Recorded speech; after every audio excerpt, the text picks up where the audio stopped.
Hello friends, welcome to Creative Medicine. In this lecture, we will learn about.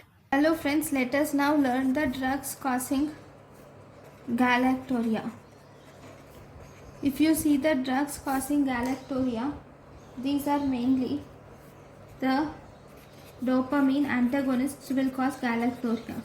So dopamine antagonists like chlorpropamide, these are chlorpromazine, haloperidol,